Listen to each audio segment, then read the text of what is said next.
we think about housing, the main issue with housing is always going to be, why aren't we building enough housing? Prices go up for housing when there's more people who want housing than there are houses out there. I sort of laugh because I literally got an email from a neighbor in the last couple days telling me about a horrible policy that the city wants to pass in Ann Arbor, Michigan, that would increase density for the horrors, increase density. And the reality is we need to increase density. If we're not increasing density, we're not going to bring down prices, because the only way to bring down prices is to build more supply, and that involves having higher density. So I think housing is one of these things where, honestly, progressives get themselves really worked up about it, and then progressives also push policies that reduce housing supply. So we've got to face the music on that one.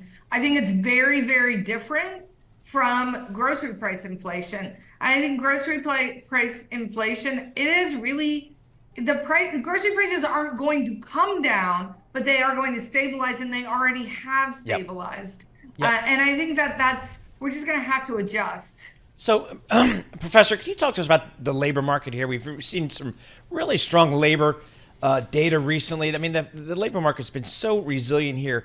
Can you give us your thoughts on kind of how you view the U.S. labor market, particularly as it relates to immigration, and how that may be impacting the numbers, because labor is obviously something that the Federal Reserve is looking at?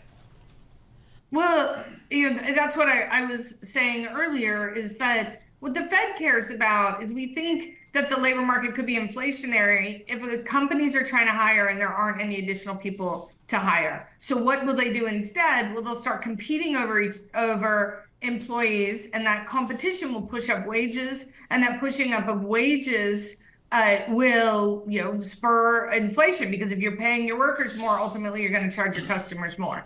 Now, if instead, when you go to hire, there's some new people who enter the labor market, in other words, the labor market's expanding along labor supply is expanding along with labor demand, then we don't get any inflationary pressure. We actually get the opposite. It actually reduces inflationary pressure. Right. How do we get the labor market supply to expand? There's only two ways. The people who are already here become more likely to work, or we bring in new people who are willing to take the jobs. And what we've seen are both of those things have happened, but really immigration has been important. Okay, Betsy, I got 1 minute left. I got Michigan out of state at $77,000 a year. We just published Vanderbilt near $100,000 a year.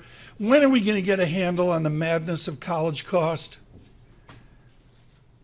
I think, again, it's a really complex issue. The question on college costs are, what are they paying for? What are they getting? And how are we going to fund it?